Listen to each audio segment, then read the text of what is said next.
My daughter told the world I'd been dead for 28 years. She didn't just cut me out of her life, she buried me. And I might have stayed in her graveyard of lies forever, if not for the $8.2 million inheritance that pulled me back into the light like a ghost nobody wanted to see.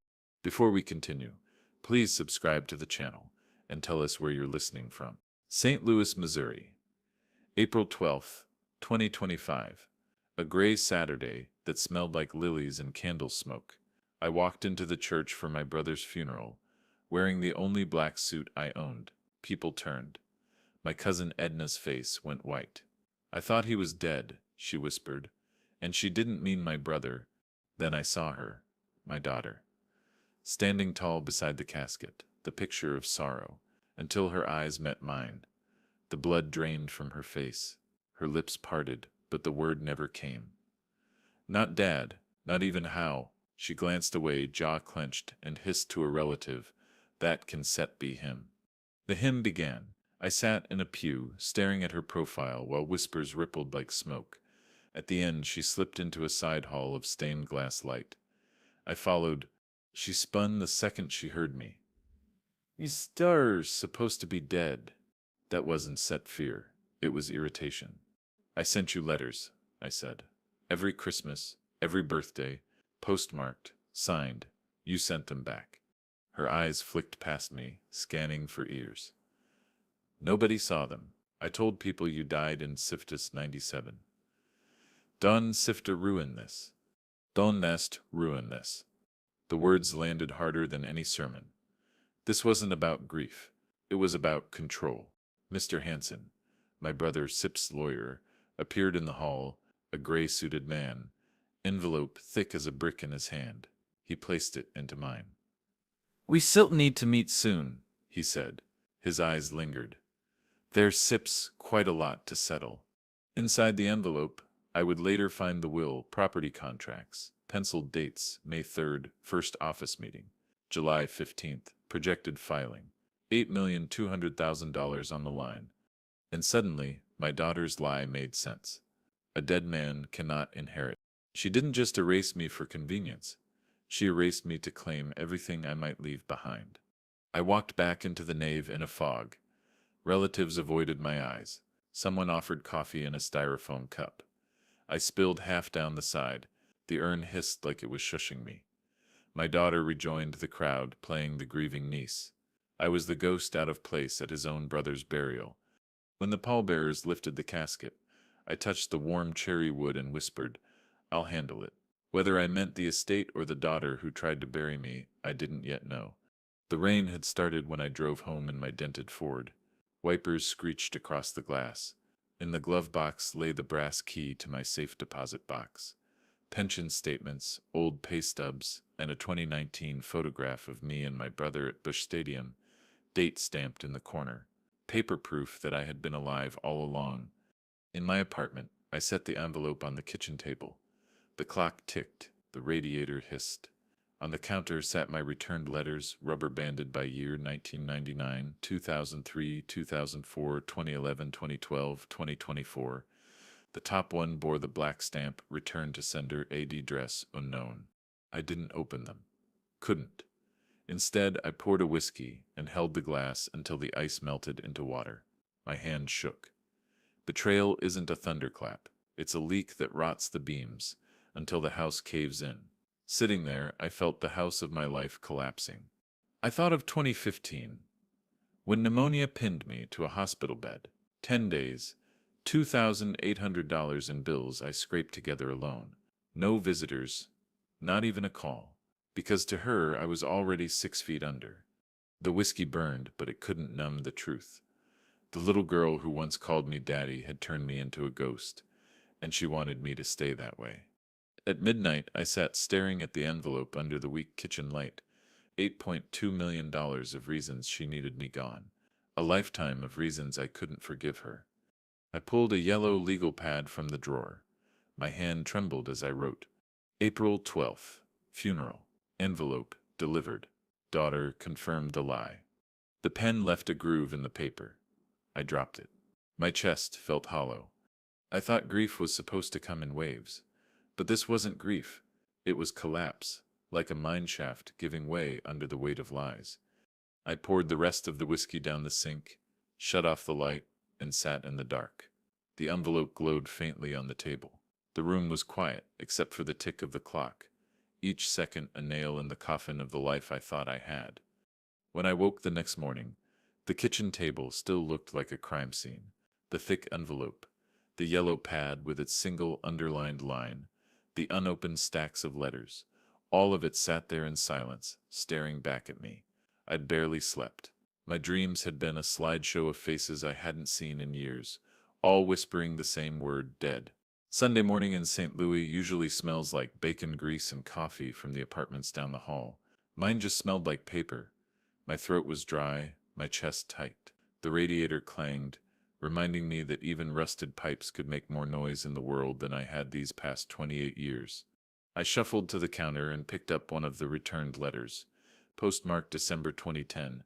The stamp was a Santa Claus with his finger raised to his lips. Across the front, returned to sender. Address unknown. My own handwriting in blue ink. To my daughter, Merry Christmas, love, Dad. I pressed my thumb against the crease where it had never been opened. It felt like pressing a thumb against an unhealed scar. I thought about every holiday that letter represented.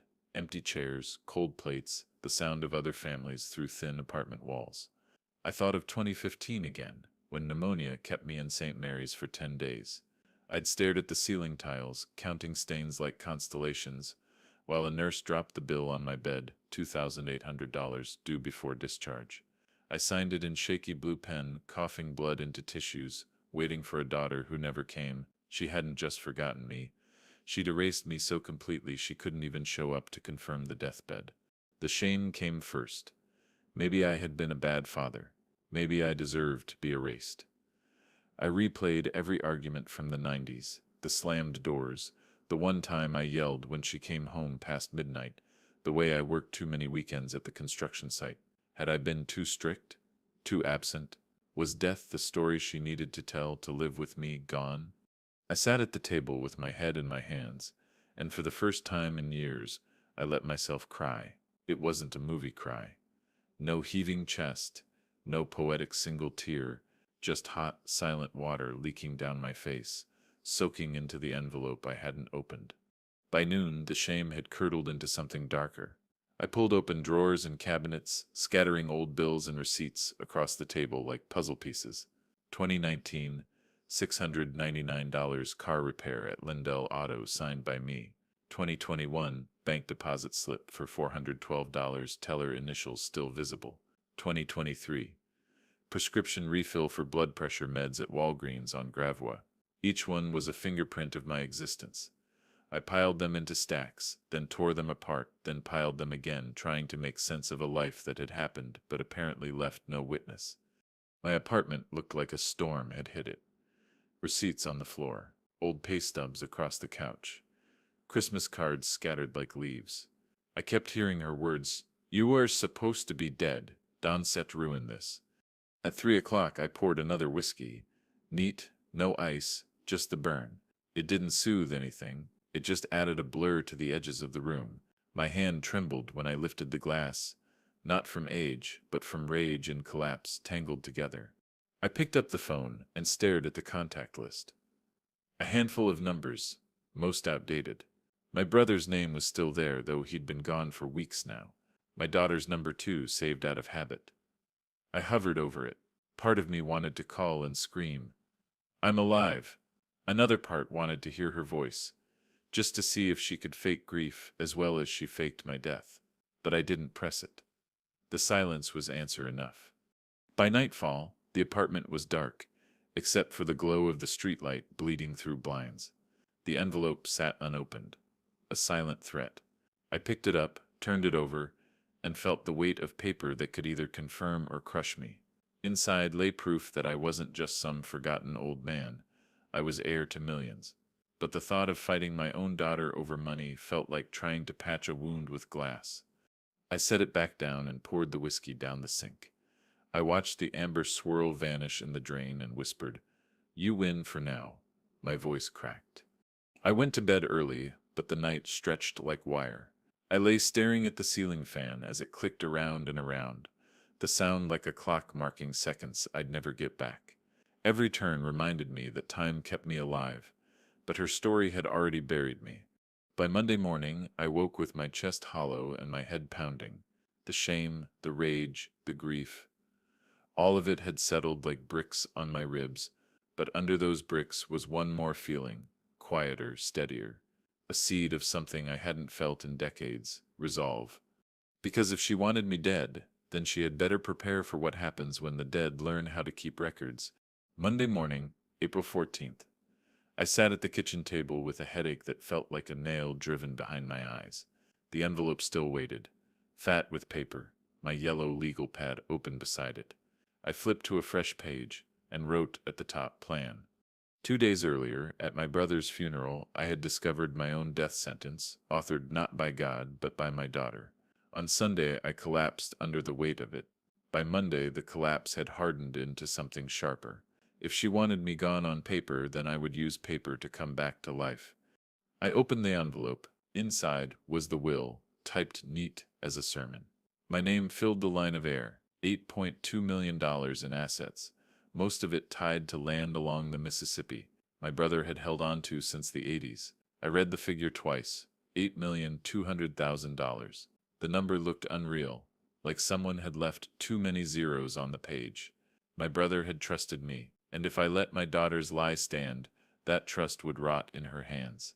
I called Mr. Hansen's office and scheduled the meeting for Saturday, May 3rd, 10:30 a.m. He asked me to bring identification and any documentation that proved continued residence. His voice carried a weight I understood. He knew a storm was coming. I set down the receiver and began gathering what I had. From the safe deposit box at U.S. Bank on Kings Highway, I pulled my Missouri driver's license renewals, photocopies spanning 2009, 2015, 2021. Each bore my photo, my signature, my aging face. I slipped them into a folder labeled Proof of Life. Next came medical records. I called St. Mary's Hospital and requested a certified copy of my 2015 pneumonia stay. 10 days, $2,800 bill, paid in full by cashier's check. The clerk promised it would be mailed within 2 weeks. I marked the date, April 28th, on my calendar. Then the smaller things, postcards from my neighbor, Mrs. Crawford. She'd sent me one every Christmas with a cartoon Santa or snowman, each signed with my name when I mailed back a thank you. I walked down the hall to her apartment and knocked. She opened the door in her housecoat, eyes widening when she saw me holding the shoebox she had once mentioned. I kept them all, she said, pulling it out from under her bed. Holiday cards, every one addressed to her in my handwriting, postmarked year after year. I knew you weren't set gone. Her voice cracked, and for a moment the collapse in my chest softened. She hugged me, and I promised I'd bring them back safe. Back in my apartment, I laid the shoebox beside the folder. Proof, in red and green ink. By Wednesday, I had added bank slips to the pile. A 2019 car repair at Lindell Auto, $699 paid in cash, signed by me. A 2021 deposit slip for $412. A 2023 Walgreens prescription refill for lisinopril. My name printed bold across the label. Piece by piece, I was building a skeleton of evidence. Not just that I lived, but that I had lived in plain sight. But evidence alone wouldn't win. I needed strategy, so I pulled out the yellow pad again. Step 1. Gather proof of identity, residence, and activity. Step 2. Secure witness testimony. Mrs. Crawford, the bank clerk who notarized my pension checks. Step 3. Prepare for challenge in probate court. Target, July 15th filing. Step 4. Confrontation, public, undeniable. That last step I underlined 3 times. My daughter had lied in whispers. I needed the truth spoken loud enough to echo. On Friday night, April 18th, I tested my old digital recorder. Still worked. I slipped fresh batteries inside and placed it in the drawer near the phone. If I could get her to admit the lie again, on tape, it would be the nail in the coffin she built for me. But strategy didn't erase the ache. Some nights I still lay awake staring at the ceiling fan, wondering if I was mad to fight. She was blood. She was supposed to bury me when I was truly gone. not before. Every plan I made carried the bitter taste of betrayal. Still, each document I stacked gave me breath. By the last week of April, the pile was thick. Licenses, receipts, postcards, medical records pending. I slipped them into a fireproof folder and placed it in my old lockbox. The key I wore on a chain around my neck. No one was going to bury me again, not without digging through iron. Saturday, May 3rd arrived clear and warm. I walked into Hansen and Keenlaw offices with the folder under my arm.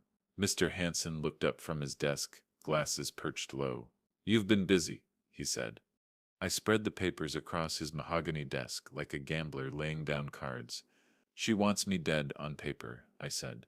"But I've kept every receipt. She can set kill a man who signs his name." He studied the stack, nodding slowly. "This is strong, very strong, but be ready. She settled contest, and it won to step be pretty." "I don't not need pretty," I told him. "I need true." Walking out of his office, folder clutched tight, I felt the first edge of resolve sharpen. My daughter had tried to erase me for nearly 3 decades, but now I had a calendar, a plan, and paper heavy enough to bring a ghost back to life. And if she thought she could win by lies, she had no idea what it means when a father decides to fight with truth. By the second week of May, the fog had cleared enough that my hands stopped shaking when I reached for things. The folder in my lockbox had become a ledger of living IDs, receipts, postcards, pay stubs, paper that said, in a way a whisper never could, I existed. Now I needed witnesses who would swear to it. Monday, May 10th. I walked down to Mrs. Crawford's with a small legal pad and a cup of coffee. The May sun smelled like cut grass and someone's barbecue across the alley. She answered the door in slippers and a sheet of newspaper tucked under her arm, and when I told her why I'd come, about the letters, about the funeral, her hands began to tremble. "You kept them," I said. "Would you sign something? An affidavit? Say you received my cards, that I visited, that I called on holidays?" She blinked, eyes filling. "I'll do whatever it takes," she said, and hugged me like she'd been waiting. We sat at her kitchen table while she copied dates from the postcards. 1999, 2001, 2005, into the affidavit. She remembered the jokes I drew on the envelopes, the cheap stickers I used to seal them. Later that morning we walked to the notary in the shopping center. She swore it on the Bible they kept under the counter and signed for me in front of the notary public. I left with a stapled affidavit that smelled faintly of coffee and Mrs. Crawford's perfume. Next was the bank clerk. Her name was Tanya, and she still worked at the small branch where I'd cashed pension checks after retirement. I'd seen her once at the teller window, when I picked up copies of an old deposit slip. She remembered the man who always asked for the window seat on the bus, and who tipped with a dollar bill folded neat. I went to U.S. Bank on Kings Highway with my driver's licenses and the brass key on the chain. Safety deposit box access is strict in that bank. Rightly so, and I signed in under the watchful eye of a supervisor. The key turned in the lock like it had been waiting. Inside lay the photocopies I'd tucked there years ago, pension statements stamped with dates, an old Missouri ID renewal with my photo from 2015, and a deed photocopy for a parcel my brother owned near the river. I'd kept copies rather than originals, paranoia drilled from years of doing things myself, but the copies were enough to show continuity, my signature, my name, my steady presence. Tanya agreed to meet at the bank manager's office. She signed a short affidavit that read, in plain language, she had seen me cash checks in 2022, notarized envelopes bearing my name in 2023, and had interacted with me as a living customer as recently as last August. She wrote the dates herself in blue ink. The bank stamped it with an office seal. Paper and people together felt impossible to refute. But I didn't stop there. I called the county recorder's office and asked for a title search on the property listed in my brother's will. The woman I spoke with was blunt but helpful. "It shows in the county system," she told me. "Deed transferred in 1987, parcel number, property taxes paid through last year, no liens." I wrote down the parcel number and the clerk's name, another thread in the rope I was weaving. On Wednesday, May 12th, I met with Mr. Hansen. He sat behind his desk, spectacles low, fingers steepled. I laid out the affidavits from Mrs. Crawford and from Tanya, the photocopies from the safe deposit box, and the notes from the recorder's office. This gives us standing, he said. We can file a petition to confirm heirship and demand a probate hearing. Expect contestation. He tapped a paper calendar. If we file around July 15th, we should have a hearing scheduled for October. That's when this gets public. October. The word sounded like a bell. It gave me time to gather more, and it gave me a date I could use to focus the family's attention. Mr. Hansen recommended I secure more than documents. I needed testimony. He suggested a short list: my neighbor, the bank clerk, and if possible, someone from St. Mary's who could verify my 2015 stay. I called the hospital again and left a message for records to prioritize the certified copy. 2 weeks, the clerk said on the phone. I marked May 28th on my calendar and underlined it twice. On Friday, May 14th, I hired a private investigator.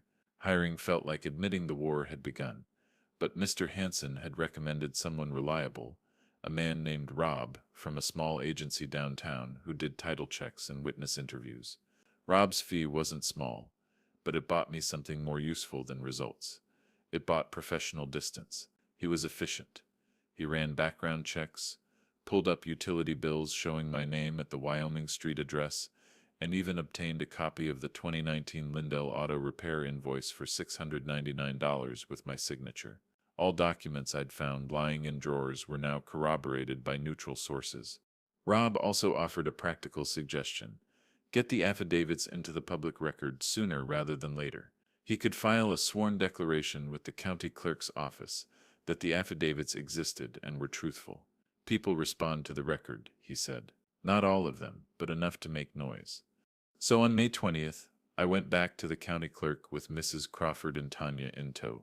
We filed sworn statements, simple, factual, and precise. I received Christmas cards addressed to the defendant from 1999 through 2023, Mrs. Crawford wrote.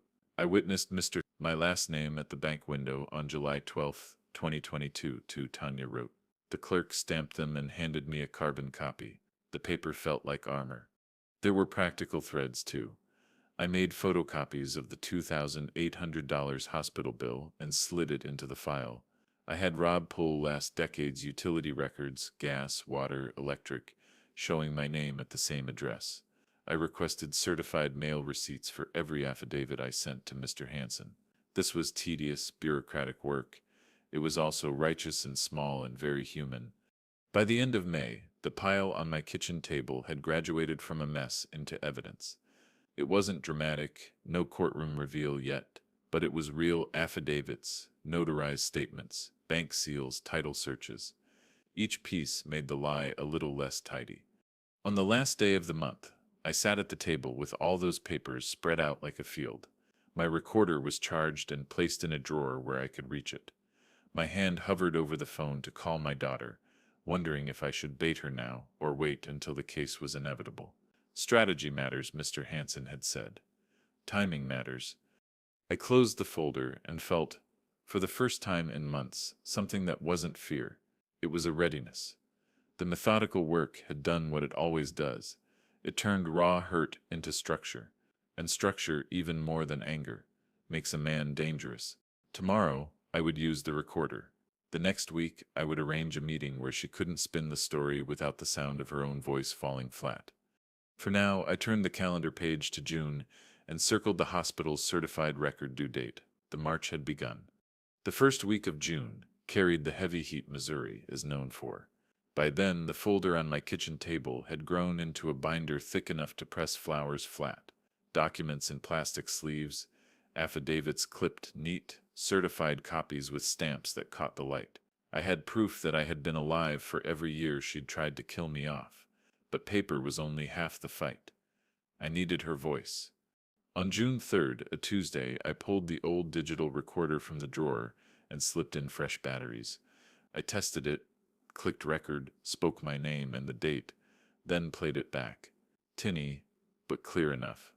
I slipped it into my shirt pocket and dialed her number from the kitchen phone. My hands shook, not from age but from the weight of what I was about to do. She picked up on the fourth ring. Her voice was sharp, hurried. Hello? Hello, sweetheart, it sets me. A pause, then an exhale like steam escaping a pipe. Dad, Dawn set call here. Dawn set. I let the silence work. The recorder hummed quietly against my chest. You've told people I'm dead, I said finally. You are dead, she snapped. To everyone that matters. Dawn sit make this harder. I was at the funeral. Everyone saw me. That was a mistake. You shouldn't have come. Her words were cold, like she was talking about a stranger who had ruined a performance. I asked softly, why, after all these years? She hissed back, because it was easier. Because no one questions a death. Because it gave me peace. And now you set her ruining everything. The recorder caught it all, the words, the venom, the admission. I didn't press further. I ended the call with a simple, you'll hear from me soon. My hands trembled when I hit stop. Proof, her own voice confirming the lie. That night, I played it back over and over, listening to her tone, the way she owned the story of my burial. Each replay hardened me further. It wasn't grief anymore. It was fuel.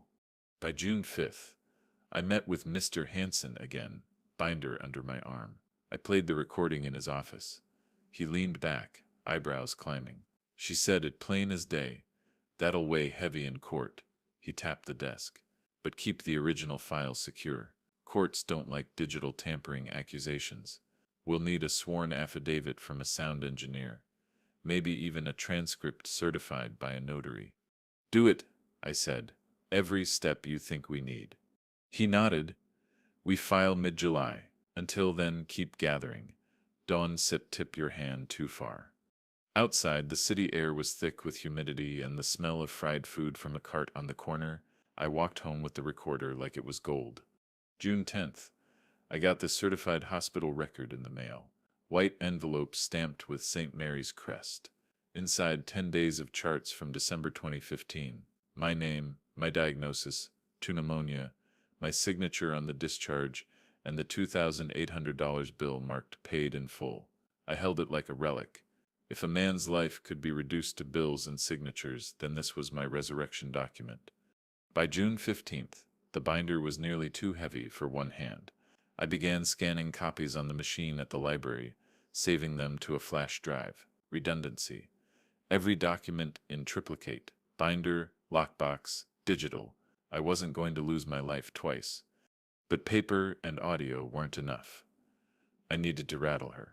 On June 20th, I mailed a certified letter to her office. Not confrontational, just factual. Attached are copies of affidavits and records establishing my continued existence. I included the car repair slip, Mrs. Crawford's affidavit, and the hospital record. I left out the recording. That would be my hammer in October. The letter arrived signed for on June 23rd. I know because I tracked the certified receipt. Green card with her secretary's signature, proof that she could no longer deny awareness. That same week, I received an email from Hansen's office, a state hearing scheduled for October 2nd, 9 a.m. Probate Court, Division 3. Seeing the date in writing made my chest tighten. 4 months. 4 months until the world stopped whispering and started listening. But the revenge wasn't just in the courtroom. It was in the small steps. Each bill, each receipt, each affidavit layered into a wall she couldn't climb. I even made copies of my utility bills from 2018 and 2020, a Marin, Spire Gas, Water Division, each showing my name, my address. Mundane proof of life, the kind people throw away. But I had them, and in probate, mundane mattered. On June 30th, I visited Mrs. Crawford again. She made me tea and asked, "Do you think she shall admit it?" I shook my head. Not until she sips cornered. "You deserve better than this," she said, squeezing my hand. Better. Maybe, but justice would do. By early July, my binder was a fortress. I flipped through it at night, whispering the dates like a litany: 2010 Christmas card, 2015 hospital bill, 2019 auto repair, 2021 deposit slip, 2023 prescription refill, and now 2025 her voice on tape. On July 12th, I sat in Hanson Sip's office again, binder and recorder stacked in front of us. He looked over the paperwork, nodded, and slid the filing forms across the desk. We scepter ready. I signed my name in blue ink, the way I always had, a signature they'd tried to bury, and when I slid the papers back, I knew the dead man was alive, and his revenge was officially in motion. July in St. Louis feels like walking into a furnace. The air presses down on you, heavy and wet, and every sound, the cicadas, the passing cars, even the hum of a box fan, feels magnified. That heat carried into my life as the court date drew closer. The binder on my kitchen table had turned from a project into a weapon, and now every relative, every whisper, every email felt like a tremor before the earthquake. The first cracks came through family. On July 15th, a cousin named Mark texted me out of the blue, "Why would she tell everyone you died?" We all believed her. What's going on? His words were polite, but the confusion dripped with accusation, as if I had been the one lying. I sat staring at the phone, thumb hovering. Finally, I typed back, "I'll explain everything in October. For now, no, I never left." A day later, another message, this one from a niece. She says you're confused, that you're old and making things up. Do you need help? That cut deeper than I care to admit. She had told the world I was dead, and now that the truth surfaced, she shifted tactics, senility, convenient. A man who can't be trusted with memory can't be trusted with money. By the third week of July, the storm hit my lawyer's office. Hanson called me in, his voice tighter than usual. He laid an email across the desk. The header bold, subject estate fraud. It was from my daughter. In her statement she wrote, "My father passed in 1997. Any documentation claiming otherwise is fraudulent. I am his only surviving heir." Her confidence dripped off the page.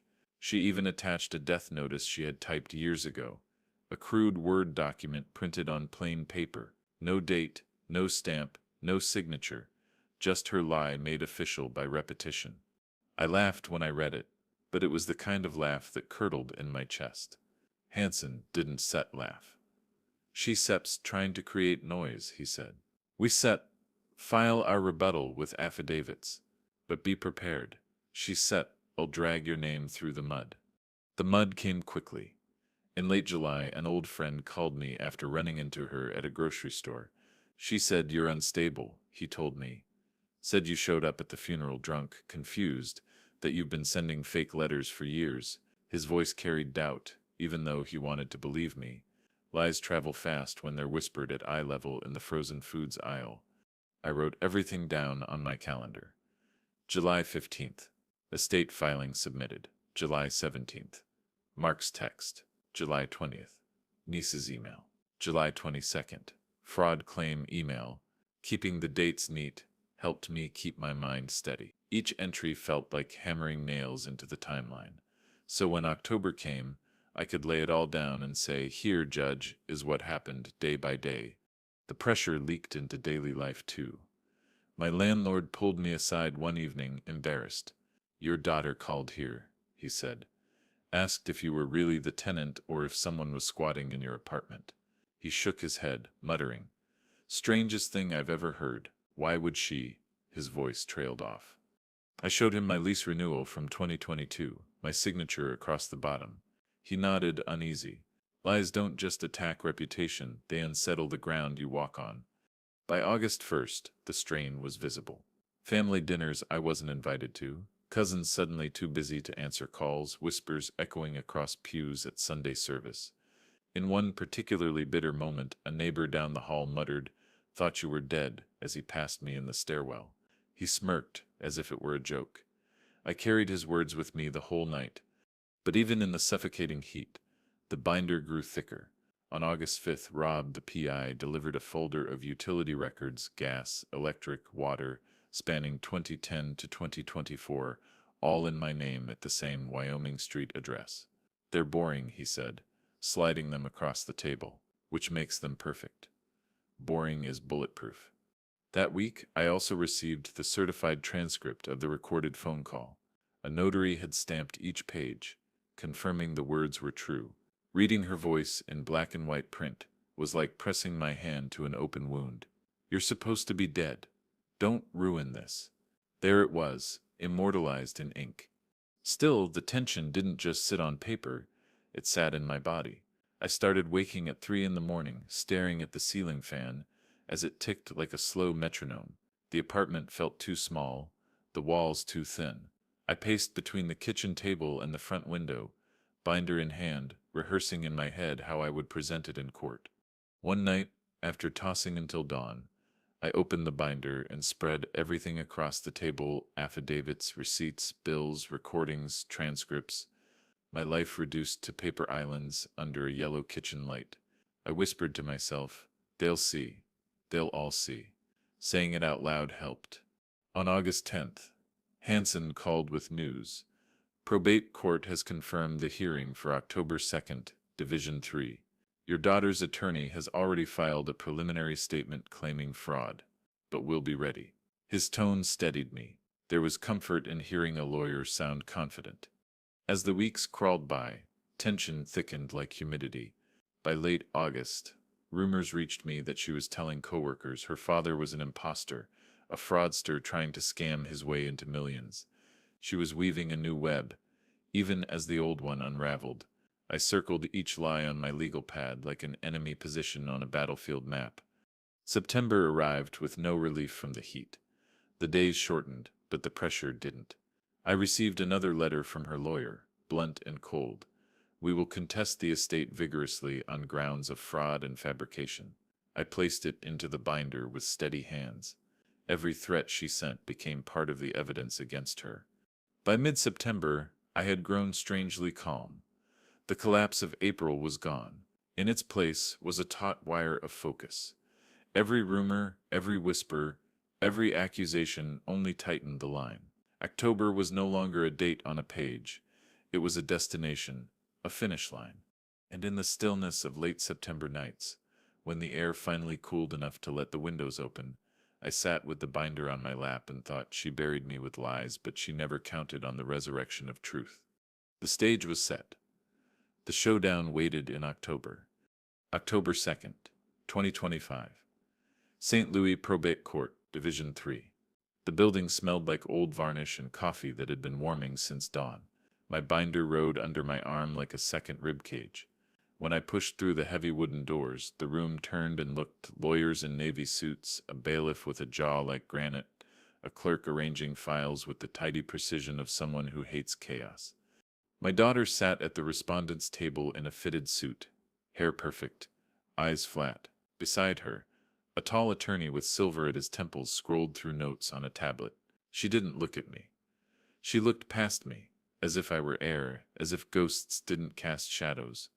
Division 3 is now in session. The bailiff called. All rise.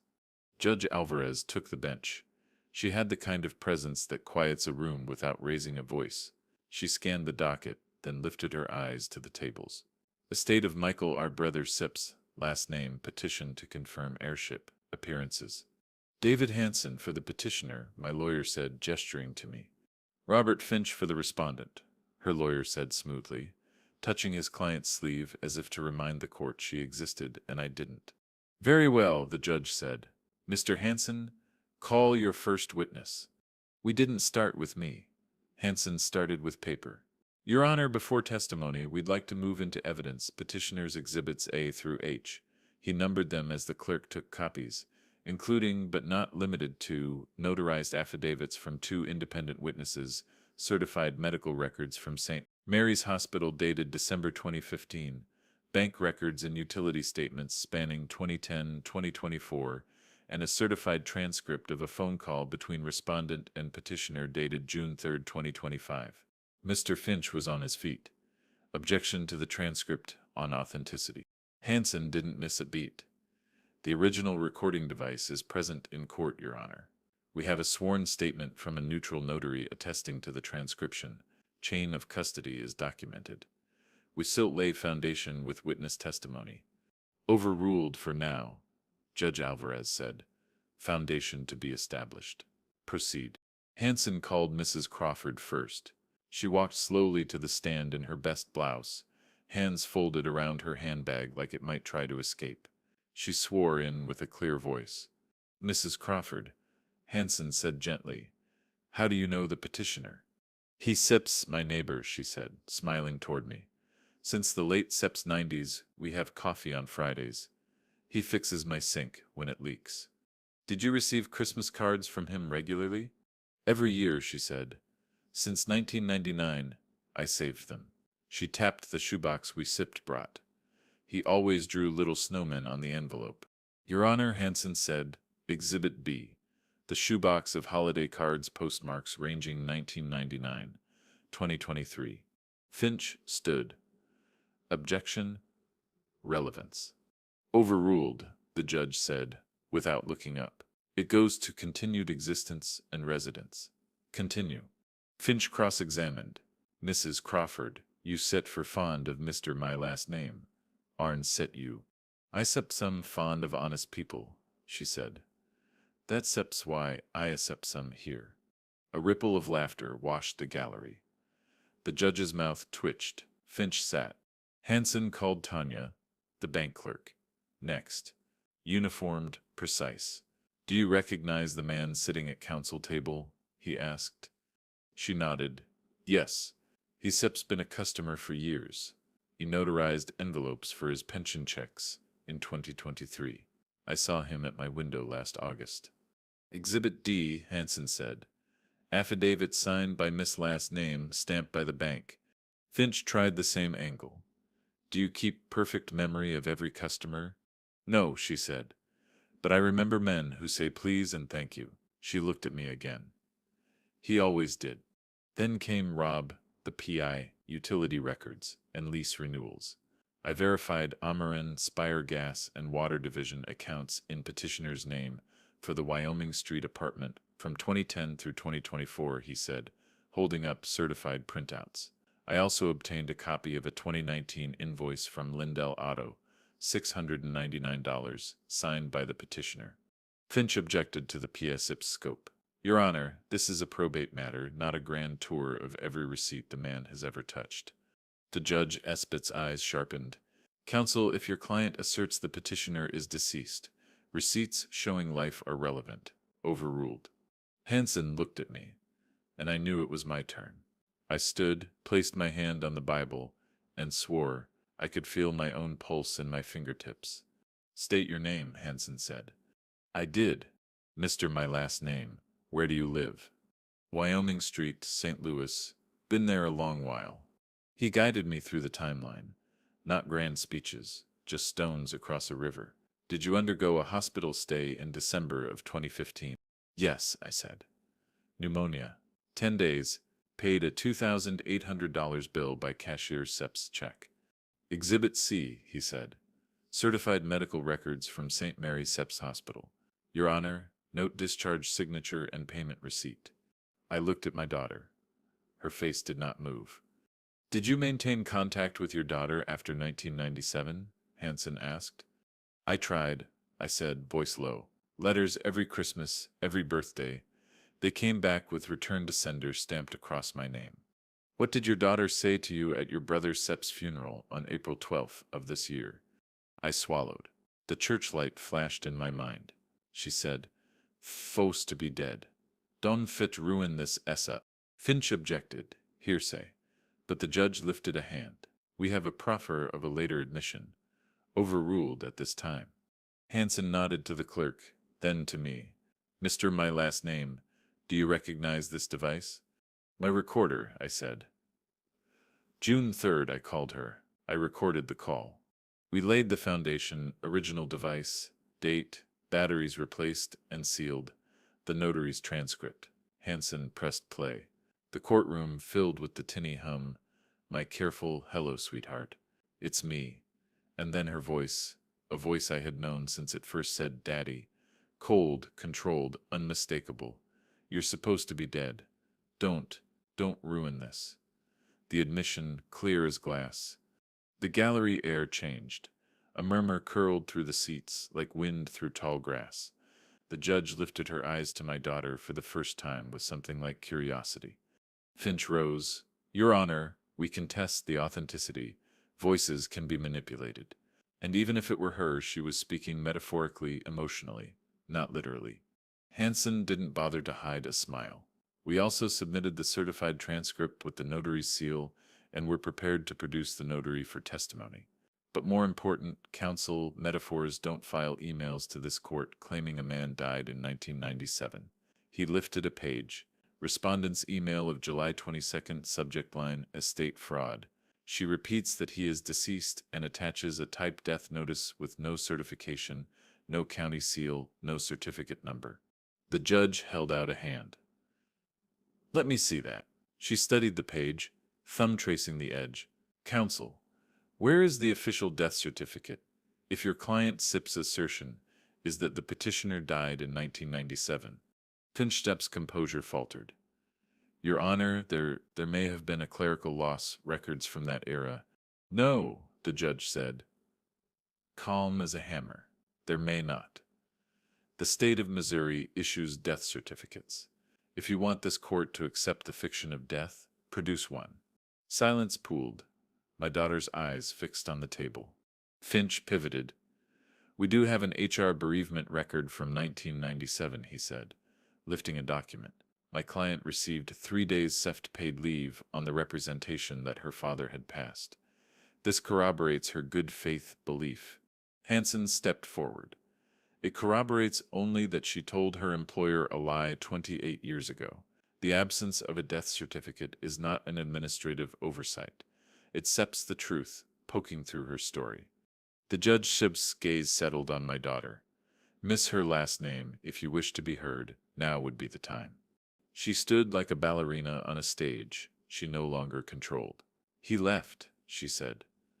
Voice steady. He left when I needed him. I decided he was gone, and everyone accepted it. It made my life simpler. She swallowed. You never thought he would walk into a church, the judge finished, not unkindly, or into my courtroom. My daughter's eyes slid to me, then away. I didn't think it mattered. It matters, the judge said. Hansen rested a hand on my shoulder. He didn't need to say anything else. The judge leaned back, fingers steepled. This court's duty is not to manage family grief. It is to enforce the law. The petitioner has provided certified medical records, bank and utility documentation, notarized affidavits, and a recording accompanied by a certified transcript. The respondent has produced no death certificate, only a self-authored notice, and an HR form that at best proves a long-standing misrepresentation. She lifted the gavel slightly, then set it down without striking. The petition to confirm heirship is granted. The court recognizes the petitioner as the lawful heir under the will of Michael Ard Brothers' last name. The clerk will prepare the order. Any further issues regarding distribution will be set by the probate schedule. She paused, then added, Softer counsel for respondent. Consider advising your client regarding the risks of continued false statements to this court. The sound the gavel finally made echoed in my ribs. For a heartbeat, no one moved. Then the gallery exhaled. I felt my legs again. Hansen squeezed my shoulder, a small, steady pressure that said, breathe. My daughter didn't look at me as she gathered her bag. She brushed past the table with the same precision she had used to erase me. No mess, no apology, just absence. At the door, she hesitated, as if she might turn. She didn't. Outside, the October air had the first bite of cold. The courthouse steps were crowded with people whose lives were not mine, faces turned toward their own verdicts and papers and promises. I stood under a sky the color of pewter and let the chill cut through the courtroom heat. I pulled out my phone and opened the calendar. I scrolled back through the months: April 12, May 3rd, July 15th, August 10th, and then forward to today. I typed a single line: October 2nd. Confirmed heir. Truth recognized. Hansen joined me on the top step. You okay? He asked. I will be, I said. Truth is heavier than I remember, but it carries itself. He nodded toward the street. Go home. Light your fireplace. We handle the papers. I watched my daughter cross the far sidewalk and disappear into a dark sedan. For a moment I could see the little girl on my shoulders at a ball game, Then the car door shut, and the memory went quiet. I tucked the binder under my arm and started down the steps. Justice isn't applause. It's the sudden absence of doubt. There was still fallout to come. Family, work, the long shadow of 28 years. But in that moment, with the order ink still drying inside, I felt something I hadn't felt since April, steady on my feet. The stage lights were off. The performance was over. What came next would be life. The courthouse had given me paper victory, but paper doesn't silence whispers. By the time I got home that evening, fallout had already begun. The first call came from my cousin Edna. Her voice was shaky, almost embarrassed. "I don't know what to say," she told me. She swore up and down you set been gone for years. We all believed her. I leaned against the kitchen counter, binder still under my arm. "Edna," I said, "belief doesn't change the truth." There was a pause. She tried to apologize, but every word sounded smaller than the lie that had lasted 28 years. I told her I forgave her, but forgiveness felt heavy in my mouth. By the next morning, my daughter's world was already unraveling. A nephew called to tell me that her employer, big insurance company downtown, had placed her on leave pending internal review. The HR manager said her integrity was in question. I knew exactly what that meant. She'd built her whole career on compliance, on trust. Now her own voice saying, "You're supposed to be dead," was spreading like wildfire in the family, and rumors have a way of finding the office water cooler. Neighbors who once avoided my eyes suddenly stopped me in the hallway to say, "We're glad you're back." Back? I wanted to snap. I hadn't gone anywhere.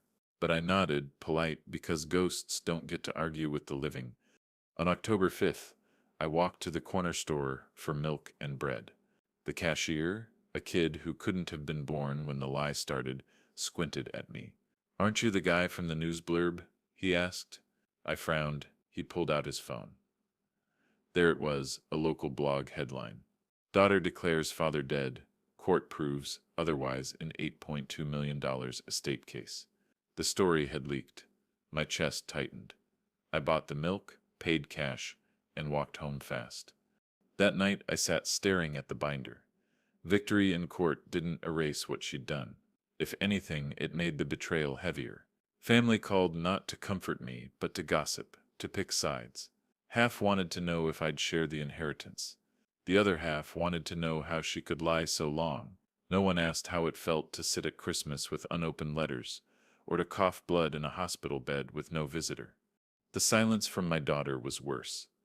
She didn't call, didn't write, but her absence made noise in every corner. A week after the trial, I passed a church bulletin board with a flyer for a harvest dinner. A group of women glanced at me, whispered, then turned away. I wasn't dead anymore, but I wasn't quite alive either. I was a headline, a cautionary tale. On October 12th, Hansen called with practical news. "Distribution will take time," he said. "The estate assets need liquidating. Land sale is pending. Expect disbursement before Christmas." $8 million sounded enormous on paper, but what I felt was smaller than a man. "Spend it wisely," Hansen added. "Money can't fix ghosts." He didn't know how right he was. The following day, a letter came from my landlord. He'd read the story too. He wanted assurance I'd be able to keep paying rent. I laughed bitterly. $8.2 million on the horizon, and I still had to convince someone I could cover $700 a month. I made a copy of Hansen's letter, circled the figure, and slid it under his office door. Ghosts apparently need credit references. By late October, the social fallout deepened. Relatives who once swore loyalty to her began calling me, apologizing, begging me not to cut them off. One uncle left a voicemail. "She lied to all of us, but don't punish the family for her choices." I replayed it twice, then deleted it. They had believed the lie because it was easier. Easier than asking questions. Easier than sending a card. At night, I sat by the window and watched the streetlights flicker. The binder sat on the table, now less a weapon than a monument. Proof I existed. Proof she had tried to erase me. But the court order, the headlines, the family calls, they didn't give me peace. They gave me noise. On October 20th, I walked past her office downtown. Glass towers, revolving doors. I stood across the street, watching people in suits stream in and out. She wasn't there. I knew she'd been suspended. But I pictured her once, 20 years earlier, walking in with ambition in her eyes, telling people her father had died, a death that bought her sympathy, maybe even promotions. A false grave turned into a ladder. My chest ached. By Halloween, kids knocked on my door for candy. I dropped fun-sized chocolates into their bags, smiling at their costumes.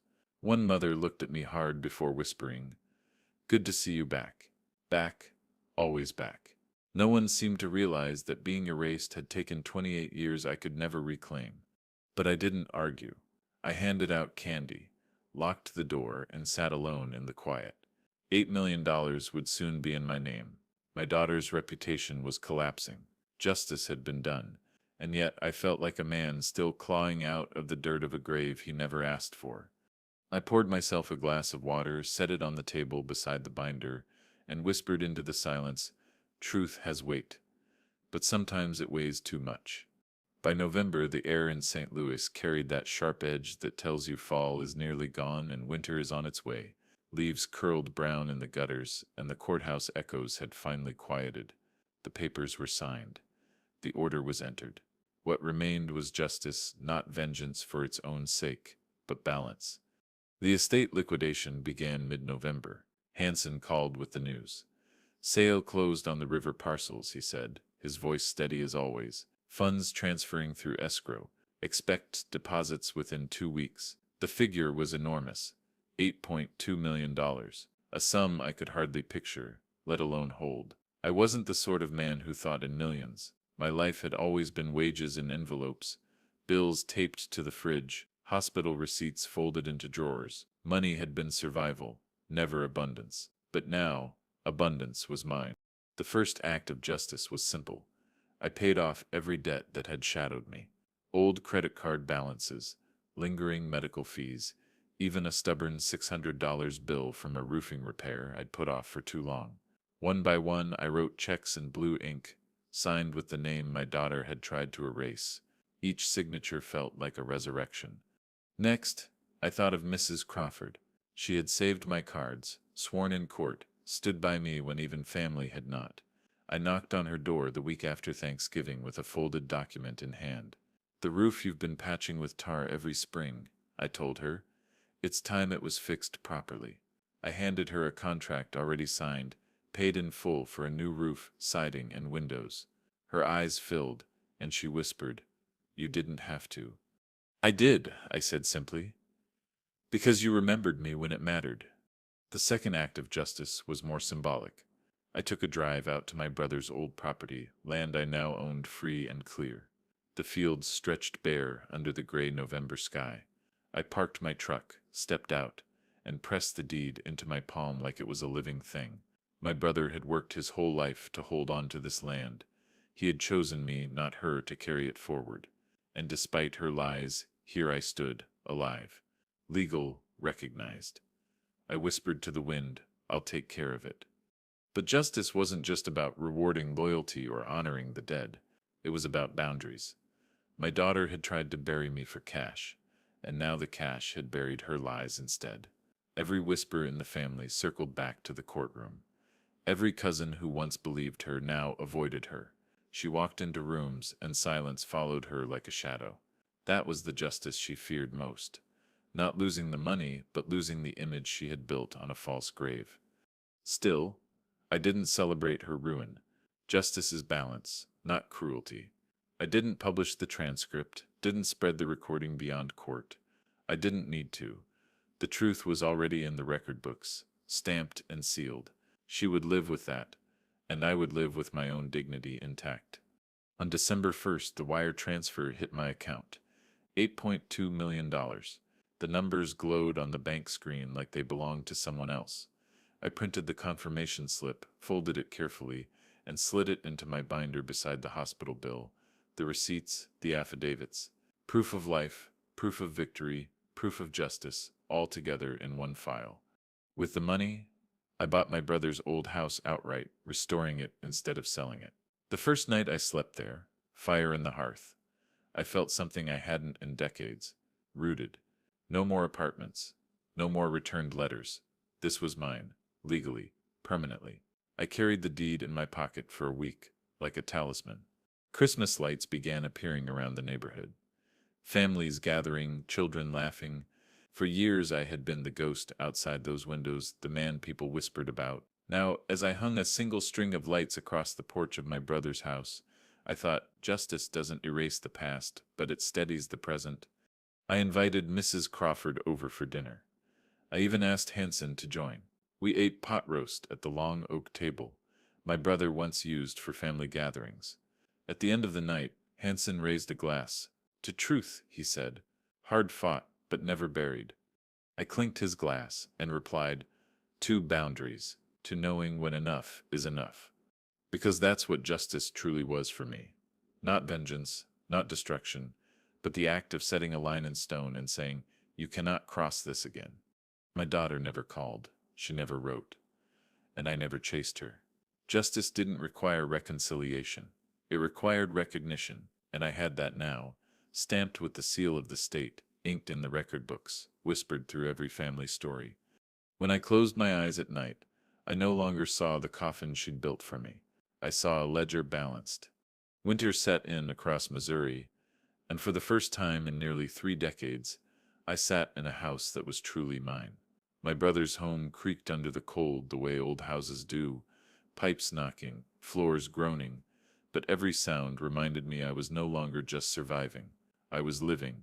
I lit a fire in the hearth one evening in mid-December, the flames chewing through seasoned oak. The binder rested on the coffee table, its spine swollen with affidavits, receipts, hospital bills, transcripts, the paper bones of my resurrection. I didn't need to keep it so close anymore, but part of me couldn't put it away. It was proof that I had not just existed, but fought. I leafed through the postcards. Mrs. Crawford had given back after the trial, her neat handwriting wishing me Merry Christmas. My replies written in the margin. Snowmen drawn in blue pen, a habit I'd nearly forgotten. Those cards had lived in her shoebox when my daughter pretended I lived in a grave. They had kept me alive in ink and memory. And then there were the letters I'd written to my daughter, the ones that always came back stamped, returned to sender. I held one from 2007.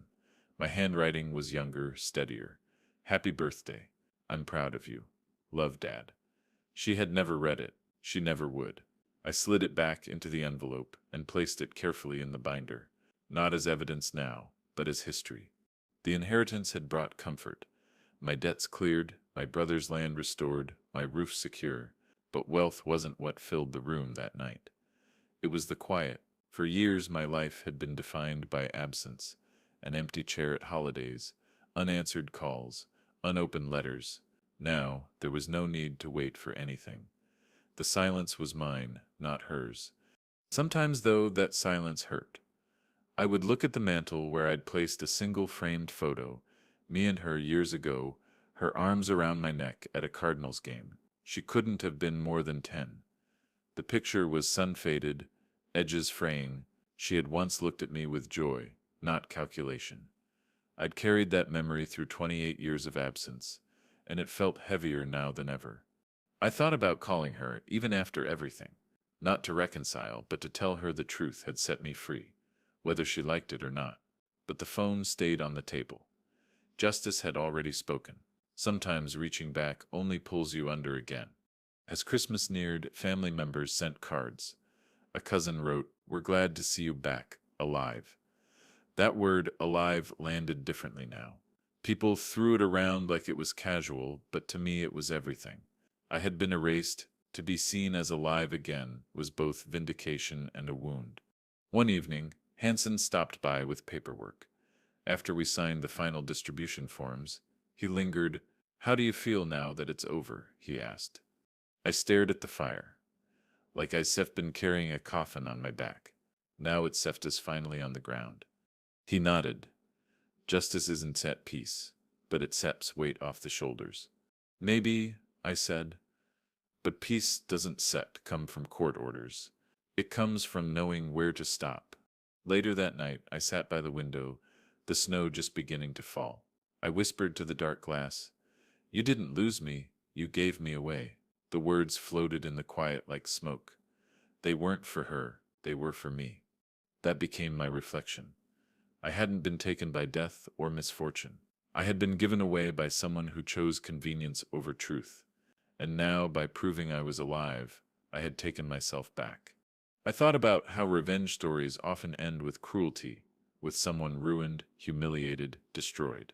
But mine ended differently. I hadn't destroyed her. I'd simply forced the world to see me as I was living, breathing, rightful. That was enough. The binder remained on the coffee table, but not as a weapon anymore. It was a monument. Proof that lies can last decades, but truth lasts longer. Proof that a father's life is not erased by his daughter's convenience.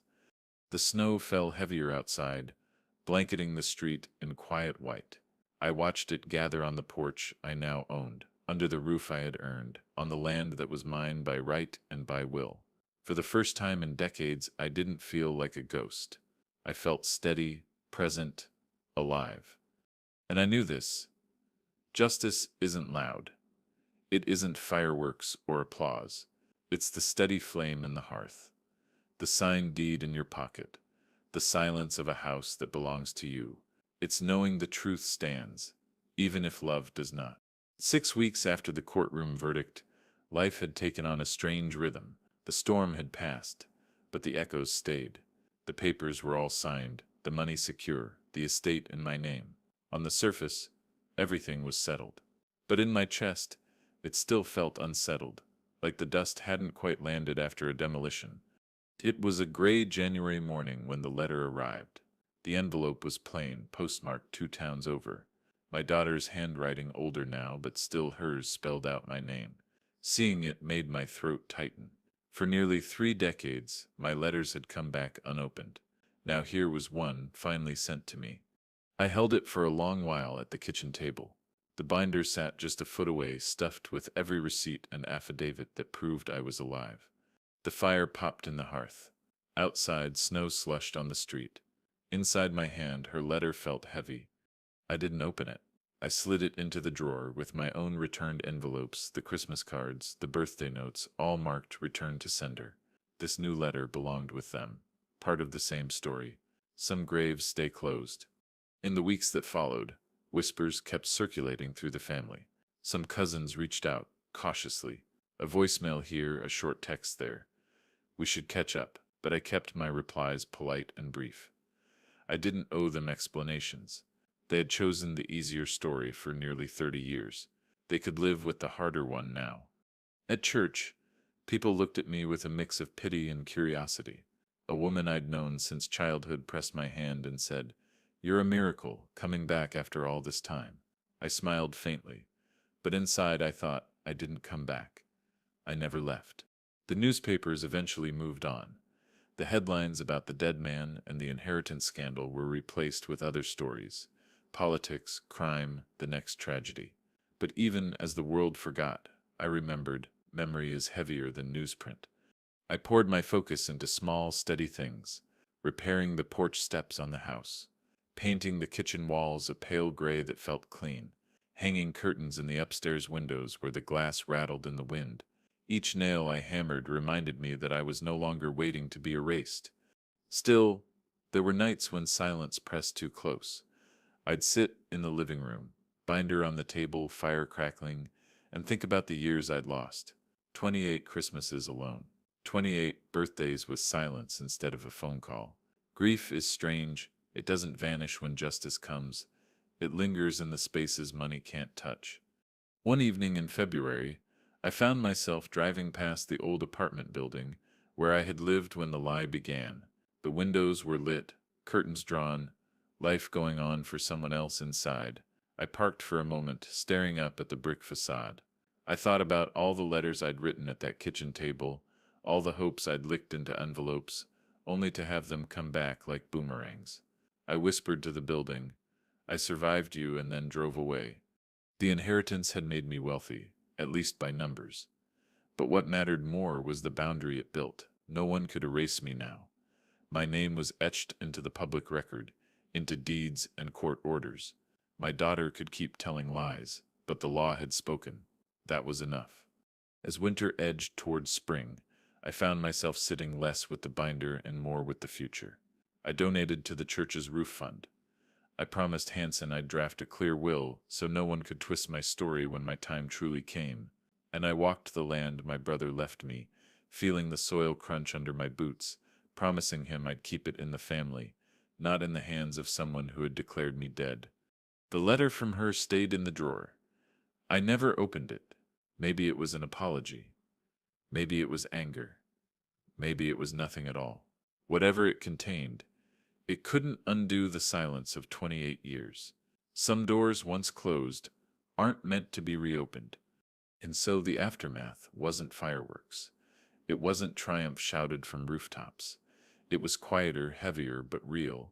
A man who had been erased, learning how to live again, one day at a time, in the shadow of his own survival. Christmas of 2025 arrived colder than I remembered. Snow piled along the sidewalks, muffling the city into a strange hush. Families gathered in living rooms. Children unwrapped gifts. Church bells rang. But for me, the season carried a sharper edge. It was my first Christmas as a man officially returned from the dead. On December 23rd, I opened the mailbox outside my brother's old house. Inside, among the holiday flyers and utility statements, was a single card, a cousin's handwriting scrawled across the front. Glad to see you back, alive. That word again. Alive. Casual to them, monumental to me. I held the card, staring at it under the porch light, the snowflakes sticking to the paper. For nearly 3 decades, the world had accepted my death because it was easier. Now they welcomed me back as if I'd stepped off a bus from a long trip. They didn't understand what it meant to live in silence for 28 years. I went inside, lit a fire, and placed the card on the mantel. Next to it sat the binder, my monument, my lifeline. It held every receipt, every affidavit, every proof that I had lived when my own blood said otherwise. But tonight, it wasn't proof I needed. It was peace. I poured myself a glass of water and sat at the table. Across from me, the drawer held her unopened letter. It had been weeks since it arrived, and still I hadn't read it. Maybe it was an apology. Maybe it was venom. Maybe it was just blank paper meant to pull me back into the grave she built. Whatever it was, it couldn't change what had been done. Some graves stay closed. The irony of it all pressed heavy that night. She had declared me dead to everyone who would listen. She had turned her own father into a ghost, all for a chance at inheritance. And yet when real money finally came, it went not to her but to the man she buried. The cash she tried to claim had instead unearthed me. Her lie was the shovel. The truth was the resurrection. As I sat there, the fire crackling, I thought about what I'd lost. 28 years of birthdays, Christmases, small phone calls about nothing in particular. Those can't be bought back, not with $8.2 million. Not with 10 times that. She didn't just rob me of time with her. She robbed herself of a father. The final irony was simple. She hadn't lost me. She had given me away. I whispered it aloud, letting the words settle into the air. You didn't lose me. You gave me away. I stood, placed the water glass in the sink, and pulled the curtains shut against the snow. Outside, the world kept turning, neighbors laughing, families dining, church bells ringing. Inside, I felt the quiet of justice. Not joy, not triumph, but balance. I walked back to the fire, slid the binder closed, and placed it carefully on the bottom shelf of the bookcase. It didn't need to sit on the table anymore. The fight was over. On Christmas morning, I woke to sunlight glinting off snowdrifts. I brewed coffee, ate eggs in the quiet, and opened the cousin's card again. Glad to see you back, alive. I almost laughed. Alive. Such a cheap word, until someone steals it from you. I pinned the card to the corkboard above the desk, where my yellow legal pad still sat, half filled with notes from the battle. The pad could stay there too, a relic of the war I had fought with paper and patience. That afternoon, I walked the land my brother left me. The fields stretched quiet under the snow, fences lined with ice. My boots crunched across the frozen ground, and I thought about how he must have stood here years ago, deciding I was the one to carry his legacy. He had trusted me, even when my daughter hadn't. And now, by law, by truth, by stubborn breath, I stood here alive, carrying that trust. I turned back toward the house, smoke curling from the chimney, warm light spilling through frosted glass. For the first time in years, I felt steady. I wasn't waiting for a phone call that would never come.